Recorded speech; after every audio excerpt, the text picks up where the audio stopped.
രാജേട്ട, സ്വർണമോതിരം സമ്മാനം നൽകി പുറത്തു പറഞ്ഞാൽ ശപിക്കുമെന്ന് പറഞ്ഞ് പേടിപ്പിച്ച് 16 വയസ്സുള്ള പെൺകുട്ടിയെ പീഡിപ്പിച്ച മദ്രസ അധ്യാപകന് 187 വർഷം തടവും 9.5 ലക്ഷം രൂപ ശിക്ഷ വിധിച്ചിരിക്കുകയാണ് കോടതി.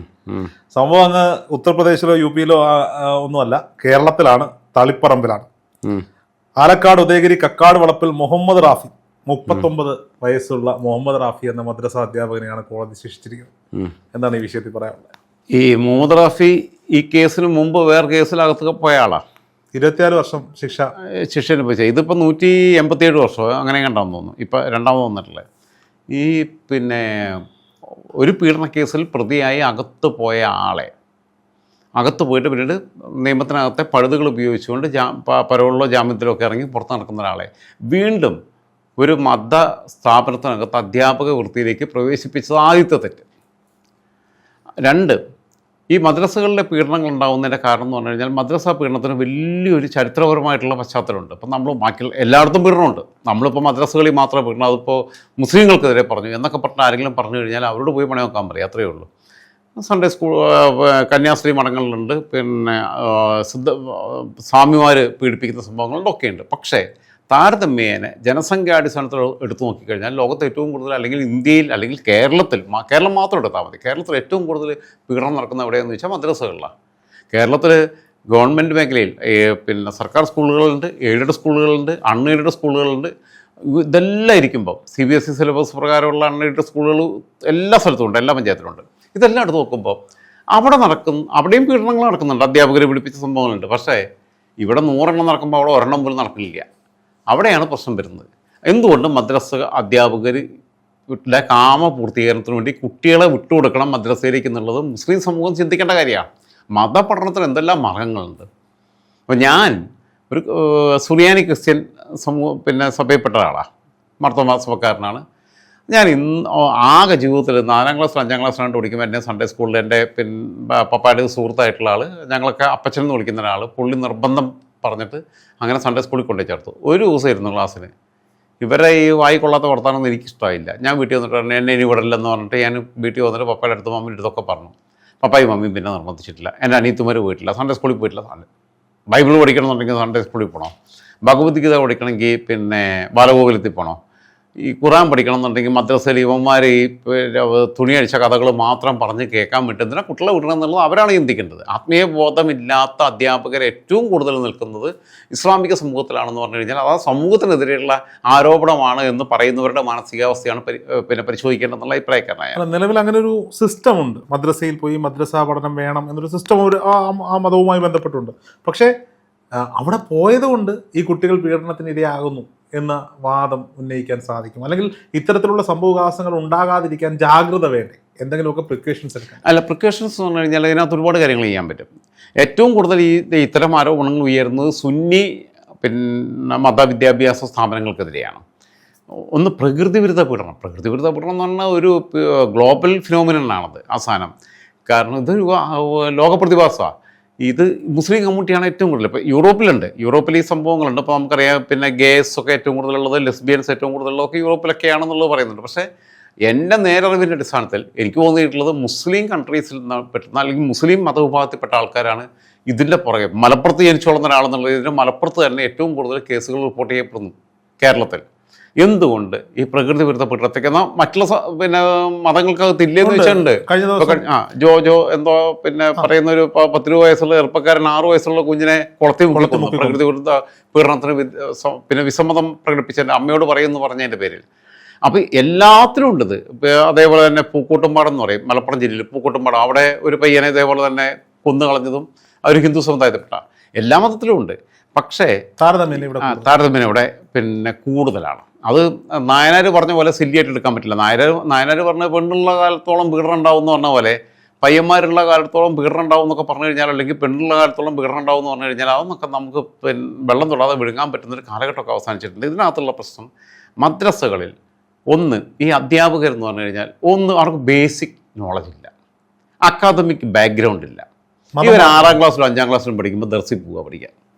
ഞാൻ പറയുന്നപ്പോൾ ക്രൈസ്തവ പുരോഹിതന്മാരോ ബാക്കിയുള്ളവരൊക്കെ ആണെന്നുണ്ടെങ്കിൽ ഇപ്പോൾ നമ്മുടെ കുടൽമാണിക്യം ക്ഷേത്രത്തിനകത്ത് തന്ത്രിമാരായിട്ട് വന്നവരെല്ലാം ഡിഗ്രി കഴിഞ്ഞവരാണ്, ഗ്രാജുവേറ്റ്സാണ്.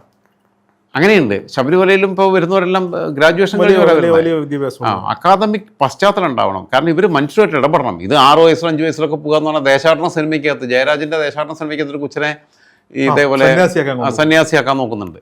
ഇതേപോലെ ഈ 6 വയസ്സിലും 5 വയസ്സിലും നേർച്ച ചേർന്ന് വിടുക എന്ന് പറഞ്ഞു കഴിഞ്ഞാൽ ഇവർ ഈ മല്ലാക്കന്മാർക്ക്, ഈ മുസ്ലിംമാർക്ക് കടന്നു കൊടുക്കാനുള്ള ഉപകരണം മാത്രമായിട്ട്, ടൂളായിട്ട് യൂസ് ചെയ്യപ്പെടുക.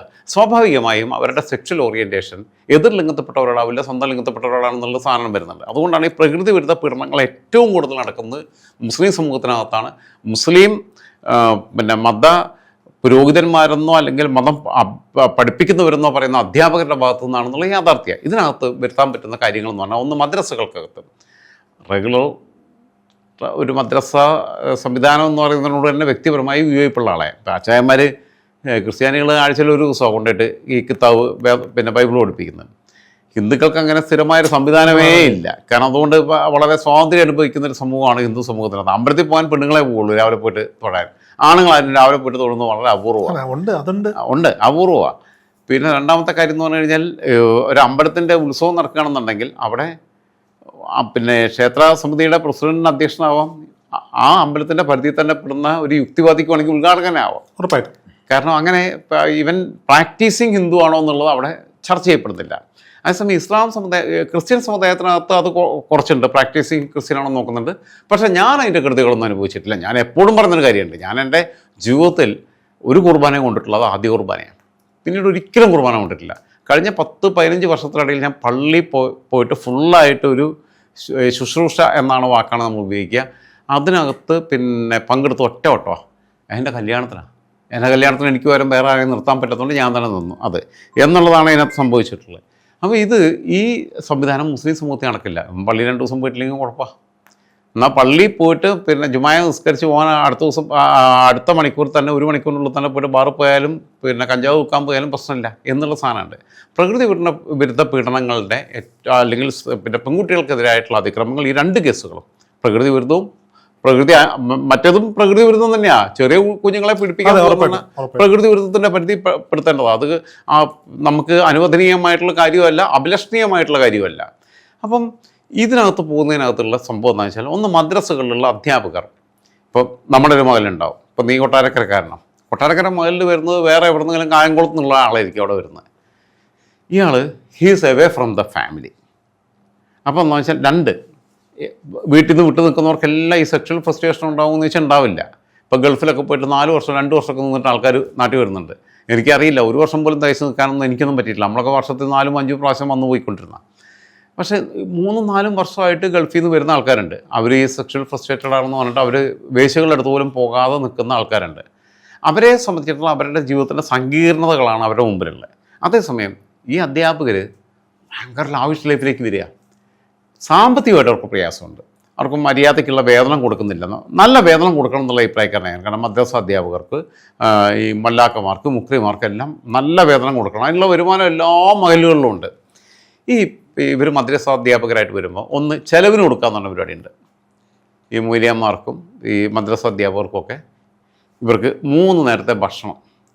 അത് ഇപ്പോൾ 60 പേരുള്ളൊരു മകല് കമ്മിറ്റിയാണെന്നുണ്ടെങ്കിൽ ഒരു കുടുംബം 2 മാസം കൂടുമ്പോൾ ഒരു പ്രാവശ്യം. 30 പേരുള്ള ചില ഏരിയകളിലാണ്. നിങ്ങളുടെ മലബാർ ഏരിയയിലാണ്. ഞങ്ങളുടെ ഏരിയയിലൊന്നും അങ്ങനെ ഒരു സമ്പ്രദായം ഇല്ല.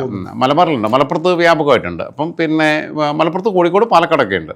അപ്പോൾ ഓരോ വീട്ടിൽ നിന്ന് ഒരു ദിവസം ആ വീടിന് ചുമതലപ്പെടുത്തിയിരിക്കുക ഇയാളെ ഊട്ടുക എന്നുള്ളത്. അപ്പോൾ എന്ന് വെച്ചാൽ ഇവർ രാവിലെ തന്നെ ചിക്കൻ കറിയും പത്തിരി ഉണ്ടാക്കി കൊടുക്കും, ഉച്ചയ്ക്ക് ബിരിയാണി ഉണ്ടാക്കി കൊടുക്കും, വൈകുന്നേരം ആകുമ്പോൾ ചിലപ്പോൾ ആട്ടിറച്ചിയായിരിക്കും കറിയും, ചപ്പാത്തിയോ അല്ലെങ്കിൽ ചോറോ എന്താണെന്ന് വെച്ചാൽ ഉണ്ടാക്കി കൊടുക്കും. ഇത് ഇയാളുടെ താമസ സ്ഥലത്ത് കൊണ്ടുപോയി കൊടുക്കണം. സെർവ് ചെയ്യാൻ വേണ്ടി നിയോഗിക്കുന്ന അവിടുത്തെ കുട്ടികളാണ്. ആ വീട്ടിലുള്ള കുഞ്ഞുങ്ങളെയാണ് പറഞ്ഞയക്കുന്നത്. വാപ്പ ഗൾഫിൽ, ഉമ്മ മാത്രം ഇവിടെ.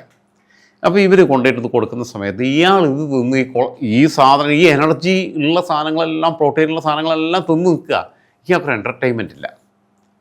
ഇപ്പം നമ്മളാണെന്നുണ്ടെങ്കിൽ വൈകിട്ട് ക്രിക്കറ്റ് കളിക്കാൻ പോകും, അല്ലെങ്കിൽ പന്ത് കളിക്കാൻ പോകും, അല്ലെങ്കിൽ ഷട്ടിൽ കളിക്കാൻ പോകും, നീന്താൻ പോകും, സൈക്ലിങ്ങിന് പോകും. ഇപ്പോൾ എന്നെ സംബന്ധിച്ചുള്ളപ്പോൾ ഞാൻ ഷട്ടിലൊന്നും കളിക്കാൻ പോകുന്നില്ല. ഇടയ്ക്ക് എപ്പോഴും ക്രിക്കറ്റ് കളിക്കാൻ പോകും, നീന്താൻ. പക്ഷേ അരമണിക്കൂർ നീന്തും, അരമണിക്കൂർ സൈക്ലിങ് നടത്തും, നടക്കാൻ പോകും, ഒക്കെ ഉണ്ടാവും. ഇയാൾക്ക് നടക്കാൻ മാത്രമേ പോകാൻ പറ്റുള്ളൂ. സൈക്ലിങ് പോലും നടക്കില്ല. അങ്ങനെ ഇയാൾക്ക് ഒരു സിനിമയ്ക്ക് പോകാൻ പറ്റും, എൻ്റർടൈൻമെൻ്റ് ഇല്ല. ഒരു ഗാനങ്ങൾ നടക്കുന്നിടത്ത് ഒരു ഉത്സവം നടക്കുകയാണെങ്കിൽ അവിടെ പോകാൻ പറ്റുമോ? നമുക്ക് പോവാം. നമുക്ക് ഏത് മതത്തിൻ്റെ ഏത് പരിപാടി നടക്കുകയാണെന്നുണ്ടെങ്കിലും അതിൽ പോവാം. ഇയാൾക്ക് പോകാൻ പറ്റില്ല. അയാൾക്ക് മുസ്ലിം മതത്തിൻ്റെ മാത്രം ഇതിനെ പോകാൻ പറ്റില്ല. അത് പോകുന്നത് വയലെന്ന് പറയും. അതായത് ഇയാൾ ഫ്രസ്ട്രേറ്റഡ് ആണ് ബേസിക്കലി. ഇയാൾക്ക് ഒരു എൻജോയ് ചെയ്യാനുള്ള, ജീവിതം ആസ്വദിക്കാനുള്ള മറ്റു മാർഗങ്ങളൊന്നും മുമ്പിലില്ലാത്ത സമയത്ത് ആസ്വാദനം കണ്ടെത്തുന്നത് ലൈംഗികതയിൽ മാത്രമായിട്ട് ചുരുങ്ങുന്നു എന്നുള്ളതാണ് അതിനകത്തുള്ളത്. അപ്പോൾ ഈ 2 തരത്തിലുണ്ടായിരുന്നു അത്. ഇപ്പം ഞാനൊക്കെ സ്കൂളിൽ പഠിക്കുന്ന കാലത്തൊക്കെ ഞങ്ങളുടെ നാട്ടിലൊക്കെ എൻ്റെ കൂടെ 9ാം ക്ലാസ്സിലും 10ാം ക്ലാസ്സിലൊക്കെ പഠിച്ച പിള്ളേരെല്ലാം കല്യാണം കഴിഞ്ഞ് പോയി. ഞാനിപ്പോൾ അതിൻ്റെ അലുമിനി യോഗം നടന്നായിരുന്നു ഞാൻ പഠിച്ച സ്കൂളിൻ്റെ ആണെങ്കിലും കോളേജിൻ്റെ ആണെങ്കിലും ഒക്കെ അലുമിനി യോഗം നടക്കുമ്പോൾ നമുക്ക് വലിയ പ്രയാസം തോന്നുന്നത്. നമ്മളെ കൂടെ പഠിച്ച് ഇത് മോളാണെന്ന് ചോദിക്കുമ്പോൾ അല്ലല്ല എൻ്റെ മകൻ്റെ മോളാ എന്ന് പറഞ്ഞ് പരിചയപ്പെടുത്തുമ്പോൾ നമുക്കറിയാതെ പ്രായം കൂടിയ പോലെ തോന്നും. 47 വയസ്സിൽ മുത്തശ്ശിയായി, അതായത് 5-6 വയസ്സുള്ള കുഞ്ഞിൻ്റെ മുത്തശ്ശിയായിട്ട് മാറുന്ന അവസ്ഥയിലേക്ക് വരുത്തിപ്പോയി. എൻ്റെ കൂടെയൊക്കെ നിർഭാഗ്യകരമായിട്ടുള്ള ജീവിതത്തിലെ ഏറ്റവും വലിയ അനുഭവങ്ങൾ എന്ന് പറഞ്ഞു കഴിഞ്ഞാൽ, ഒന്ന് ഈ 9ലും 10ലും കൂടെ പഠിച്ച പെൺകുട്ടികളുടെ കല്യാണത്തിന് ഞാൻ പങ്കെടുക്കാൻ പോയിട്ടുണ്ട്.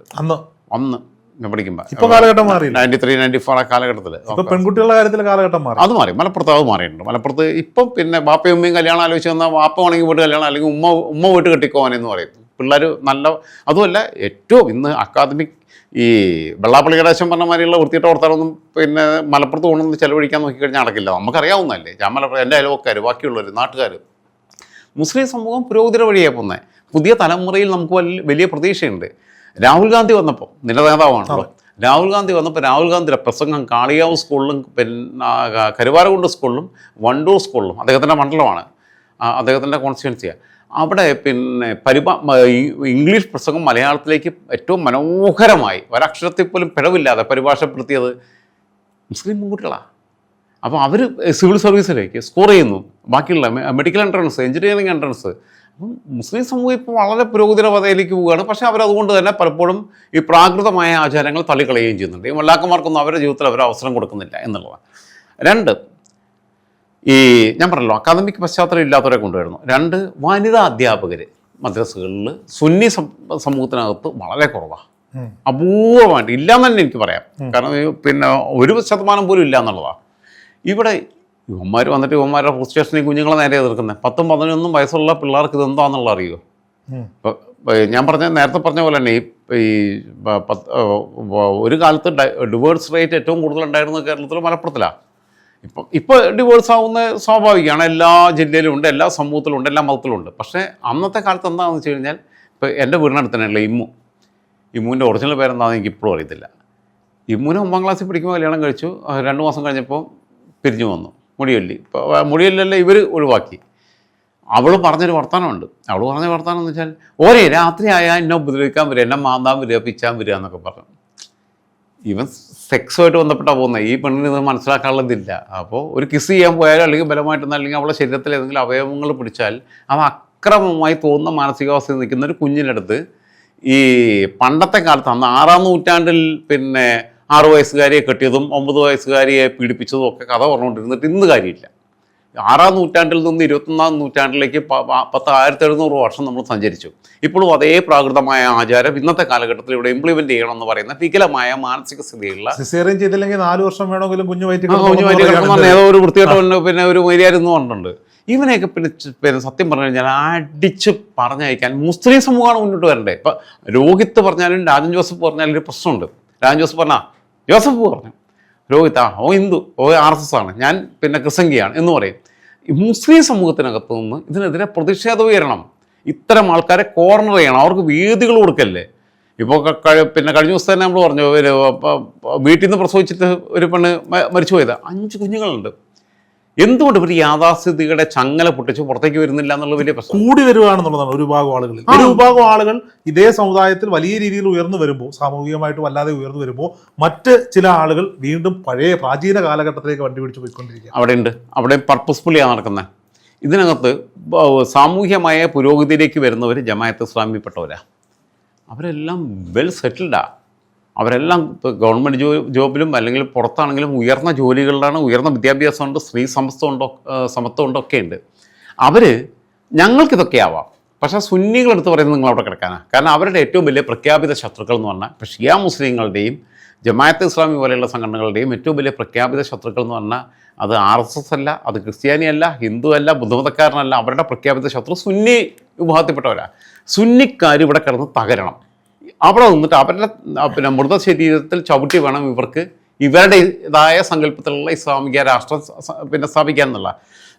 അപ്പോൾ അവരുടെ കുഞ്ഞുങ്ങളെ നല്ല സ്കൂളുകളിൽ പറഞ്ഞയക്കുകയും ഇവരുടെ കുഞ്ഞുങ്ങളോട് ഈ മറ്റേ കിതാബും വായിച്ചുകൊണ്ടിരിക്കാൻ പറയുകയും ചെയ്യാം. മറ്റേ കിതാബ് എന്ന് പറഞ്ഞപ്പോൾ ഞാൻ മോശമായിട്ടുള്ള അർത്ഥത്തിലൊന്നല്ല പറഞ്ഞത്.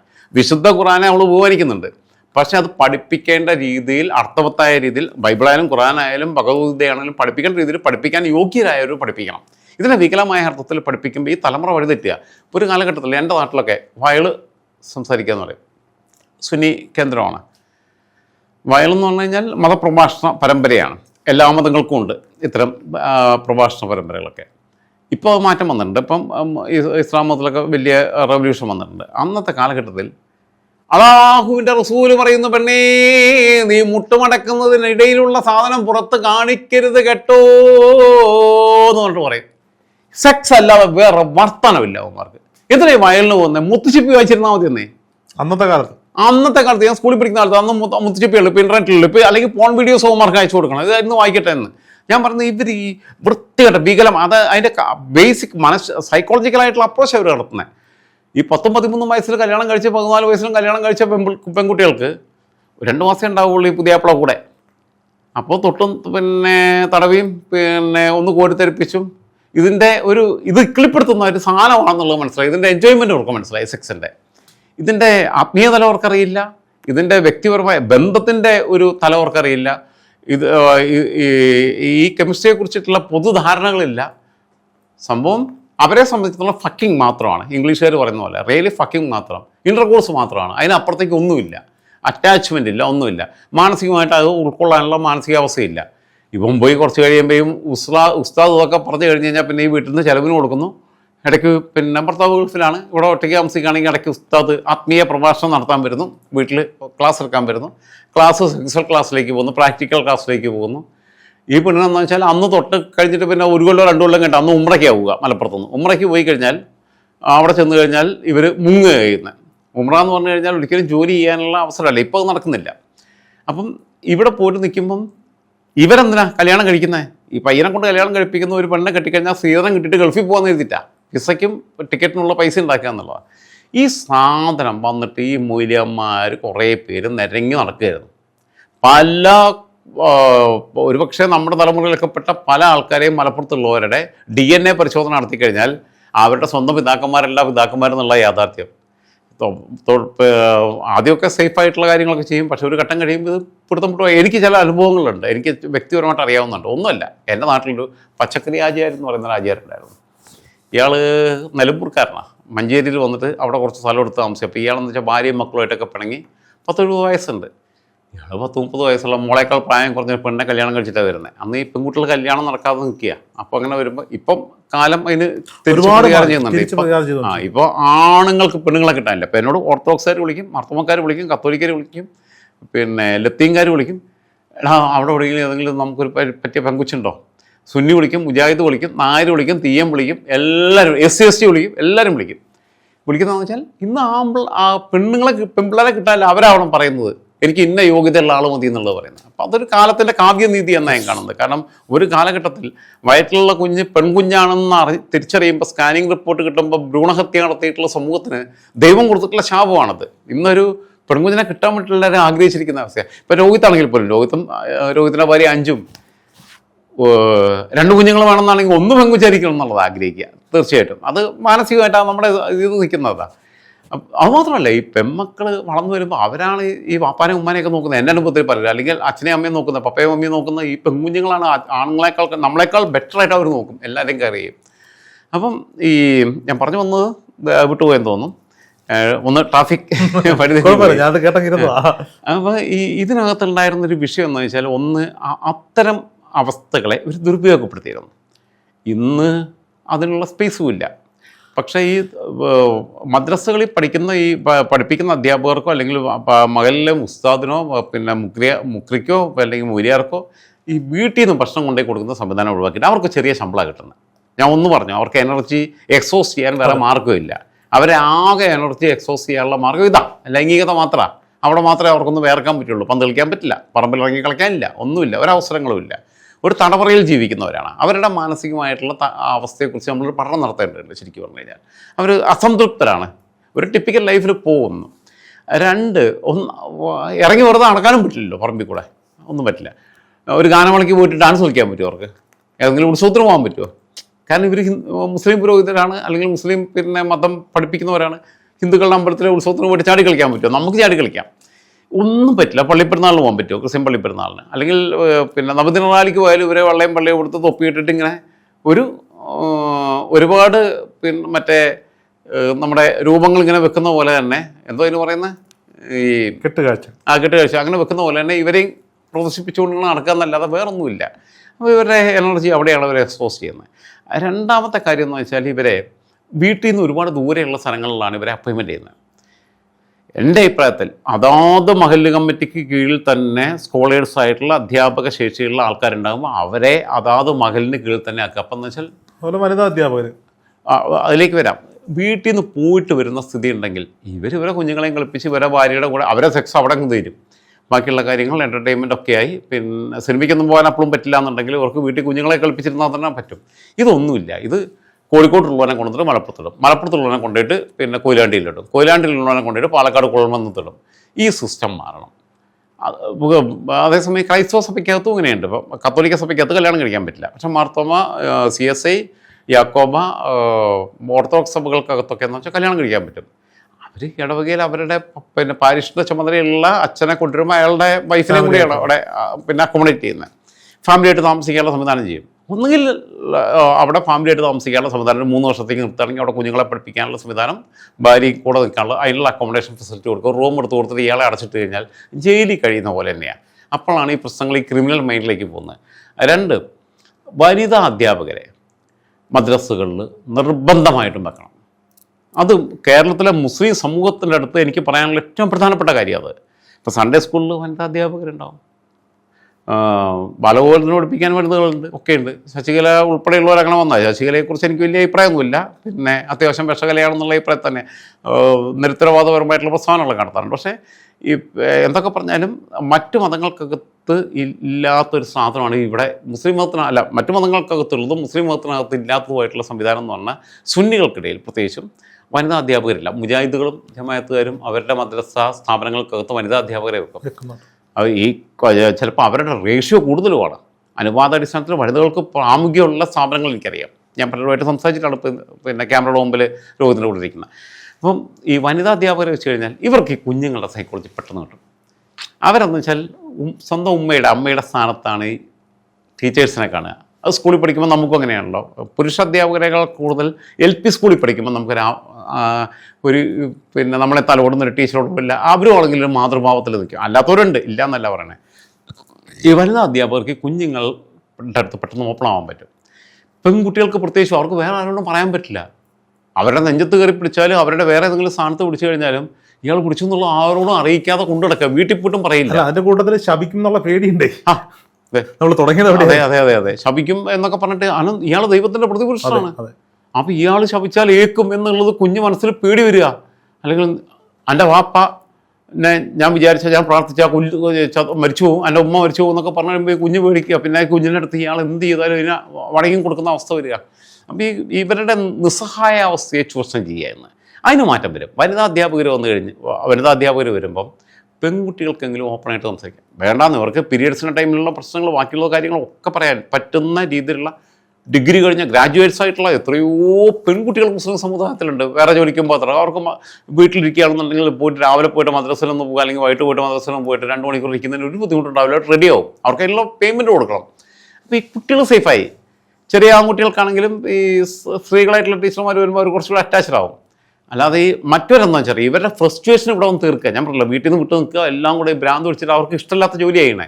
പക്ഷേ ജീവിക്കാൻ അരിവ് അങ്ങനെ ഇതേയുള്ള മാർഗം. ഒരു വീട്ടിൽ നിന്ന് ചിലവിന് കൊടുക്കുന്നത് നിർത്തണമെന്ന് ഞാൻ പറഞ്ഞു. വീട്ടിൽ നിന്ന് ചിലവിന് കൊടുക്കാൻ ചെല്ലുമ്പം ഈ 3 നേരം ഭക്ഷണം കൊണ്ടേ കൊടുക്കുക. അത് ഈ ആമ്പിള്ളേർ കൊണ്ടുചെല്ലുമ്പോൾ ആണാണോ പെണ്ണാണോ എന്നുള്ളതൊന്നുമല്ല, ഒരു മനുഷ്യ ശരീരം മുമ്പിൽ വന്നു ഇവനകത്ത് കൊണ്ടുപോയി കിടത്തി അവൻ്റെ ഏർപ്പാട് നടത്തുക. ഇതാണ് ചെയ്തുകൊണ്ടിരിക്കുന്നത്. 90% കേസ് നടക്കുന്നത് ഇതാണ്. ഇപ്പോൾ വനിതാ അധ്യാപകരെ വെച്ച് കഴിഞ്ഞാലുള്ള ഗുണം എന്ന് വെച്ചാൽ മറ്റവരെ ഈ കളി കണക്കില്ല. ഇവർ ഓപ്പണായിട്ട് ആരോടെങ്കിലും പറയും. ഒരു കൗൺസിലർ ഓരോ മദ്രസയിലും വെക്കണം എന്നുള്ള അഭിപ്രായം. കൗൺസിലിങ്ങിൻ്റെ ചുമതല കൊടുക്കണം. എല്ലാ കുട്ടികളെയും കൗൺസിലിങ്ങിന് വിധേയരാക്കണം. സൈക്കോളജിസ്റ്റ് അല്ല സൈക്കാട്രിസ്റ്റ് വേണ്ട, സൈക്കോളജിസ്റ്റ് മതി. സൈക്കോളജിസ്റ്റ് എന്ന് പറഞ്ഞാൽ സൈക്കോളജി MA സൈക്കോളജി പോയിട്ട് പഠിക്കൊന്നും വേണ്ട, PhD ഒന്നും എടുക്കണ്ട. അത്യാവശ്യം നമുക്കൊക്കെ അറിയാവുന്ന സൈക്കോളജി അറിഞ്ഞാൽ മതി. കുഞ്ഞുങ്ങളായിട്ട് ഡീൽ ചെയ്യാൻ അറിഞ്ഞാൽ മതി. അവരുടെ ഉള്ളിലുള്ള കാര്യങ്ങൾ, അവരുടെ വിഷമങ്ങൾ, അവരുടെ വീട്ടിലുള്ള പ്രശ്നമാണെങ്കിലും പുറത്തുള്ളതാണെങ്കിലും ഒക്കെ അറിയാനുള്ള സ്കൂളുകളിൽ ഇപ്പോൾ അത്ര സംവിധാനമാണുള്ളത്. ഇപ്പോൾ ഹയർ സെക്കൻഡറി സ്കൂളുകളിലൊക്കെ കൗൺസിലറെ വെക്കണം എന്നുള്ളത് പിന്നെ കമ്പൾസറി ആയിട്ട് പറഞ്ഞിട്ടുണ്ടെങ്കിൽ തന്നെയും ബാക്കിയുള്ള നമ്മുടെ പ്രാഥമിക വിദ്യാഭ്യാസ സ്ഥാപനങ്ങളിൽ ടീച്ചേഴ്സാണ് ഇത് അറിയുന്നത്. അവരേറ്റവും പെട്ടെന്ന് അവരെ അമ്മയുടെ സ്ഥാനത്ത് നിൽക്കുക. 3 CCTV വെക്കണം. ക്ലാസ്സുകളിൽ ടോയ്ലറ്റിൻ്റെ പരിസരത്ത് CCTV വെച്ചാൽ മതി. ഈ പ്രശ്നം മോണിറ്റർ ചെയ്യാൻ എപ്പോഴും പറ്റുമല്ലോ. ഇത് അഡ്മിൻ റൂമിലത് ഇരിക്കണം എന്നും കണ്ട് എപ്പോഴും ഇതിങ്ങനെ നോക്കിക്കൊണ്ടിരിക്കണം എന്നുള്ളതൊന്നല്ല ഞാൻ പറഞ്ഞത്. ഒരു ഇടയ്ക്കൊന്ന് റാൻഡം ചെക്ക് നടത്തി കഴിഞ്ഞാൽ if he is at wrong we can find it out, throw M out, അത്രയേ ഉള്ളൂ. ഈ സാധനം വളരെ ഈസി ആയിട്ട് വർക്കൗട്ട് ചെയ്യാൻ പറ്റുന്ന. അതെ, പലപ്പോഴും ഇവർക്കിടയിൽ ഒരു കുറ്റം കണ്ടുപിടിച്ചാൽ പോലും ഇത് പുറത്തറിഞ്ഞാൽ അത് മുഴുവൻ മഹലിനും പേരുദോഷമാവുമെന്ന് പറഞ്ഞ് പുറത്ത് പറയാത്ത ഒരുപാട് കമ്മിറ്റിക്കാരുണ്ടെന്നേ. അല്ല, അതിപ്പോ കത്തോലിക്ക സഭയ്ക്കകത്ത് എല്ലാ സഭയിലുണ്ട്. ഞാൻ മഹല്ലെന്ന ഈ ഒരു വിഷയമായതുകൊണ്ട് പറഞ്ഞത്. ക്ഷേത്ര കമ്മിറ്റിയിലുണ്ട്, പള്ളി കമ്മിറ്റിയിലുണ്ട്, മഹല്ല് കമ്മിറ്റിയിലുണ്ട്, എല്ലായിടത്തും ഉണ്ട്. കുടുംബത്തിലാണെങ്കിൽ തന്നെ ഇല്ലേ? കുടുംബത്തിലുണ്ട്. കുടുംബത്തിൽ തന്നെ ഞാൻ പറയട്ടെ, നമ്മുടെ കുടുംബത്തിലൊക്കെ ആണെങ്കിൽ ഏതെങ്കിലും പിന്നെ അമ്മാവൻ്റെ മകൻ വന്നിട്ട് മറ്റേ അമ്മായിയുടെ മോളെ ഒന്ന് ഞോണ്ടി അല്ലെങ്കിൽ ഒന്ന് പിടിച്ചു എന്നൊക്കെ പറഞ്ഞു കഴിഞ്ഞാൽ ഇത് അവിടെ സെറ്റിൽ ചെയ്യാനാണ് നോക്കുന്നത്. പുറത്തറിയരുത്, കുടുംബത്തിന് നാണക്കേടാവരുത്, അല്ലെങ്കിൽ സഭയ്ക്ക് നാണക്കേടാവരുത്, മതത്തിന് നാണക്കേടാവരുത്. ഈ സാധനം എടുത്ത് കളയണം. കഴിഞ്ഞ മാസങ്ങളിൽ കേട്ട വാർത്ത വെച്ച് കേട്ട് നോക്കുമ്പോൾ അമ്മാവനും അമ്മയുടെ മക്കളൊന്നും വേണ്ട, സ്വന്തം സഹോദരൻ സ്വന്തം സഹോദരി ഒക്കെ പ്രശ്നമാണ്. അങ്ങനെ ഒരു കാലഘട്ടം കൂടി ഇതിലൂടെയാണ് നമ്മൾ നടന്നു പോകുന്നത്. ബന്ധുക്കളുടെ വില അറിയാത്ത കാലഘട്ടത്തിലൂടെ പോകുമ്പോഴാണ് നമ്മൾ ഇത്തരം കാര്യങ്ങൾ സംസാരിക്കുന്നത്. ഇങ്ങനെ ഒരു കാലഘട്ടത്തിൽ ജീവിക്കേണ്ടി വന്നത് നമ്മുടെ ഗതികളാണെന്ന് തന്നെ പറയണ്ടേ. എന്തായാലും രാജേട്ടാ ഈ പറഞ്ഞതുപോലെ ഇത് രാജേട്ടൻ ഒരിക്കൽ പറഞ്ഞതാണ്, ഇതൊരു മതത്തിനെതിരെയുള്ള ആരോപണങ്ങളല്ല. അവരുടെ കുട്ടികളും നമ്മുടെ സഹോദരങ്ങളാണ് എന്ന ചിന്തയിൽ നിന്നാണ് നമ്മളിത് സംസാരിക്കുന്നത്. ഇത് ക്ഷേത്രത്തിൽ സംഭവിച്ചാലും ക്രിസ്ത്യൻ പള്ളികളിൽ സംഭവിച്ചാലും മസ്ജിദുകളിൽ സംഭവിച്ചാലും നാണക്കേട് നമ്മുടെ നാട് അല്ല. ഞാൻ അവിടെ അടിവരായിട്ട് വീണ്ടും ഒരു കാര്യം പറയാം. താരതമ്യേന മുസ്ലിം സമൂഹത്തിൽ ശതമാനക്കണക്കിൽ ഇത് ഏറെ ആയതുകൊണ്ടാണ് ഫോക്കസ് ചെയ്ത് പറയുന്നത്. അത് മുസ്ലിം സമുദായത്തിനെതിരായിട്ടുള്ള അറ്റാക്കാണ്. ഞങ്ങളെ രാജൻ ജോസഫ് പറഞ്ഞത്, രാജൻ ജോസഫ് ഓൻ ക്രിസംഗിയാണെന്നൊക്കെ പറയണ ആൾക്കാരോട് പോയി പണി നോക്കാൻ പറയാമെന്നല്ലാതെ വേറെ ഒന്നും നമുക്ക് ചെയ്യാൻ പറ്റില്ല.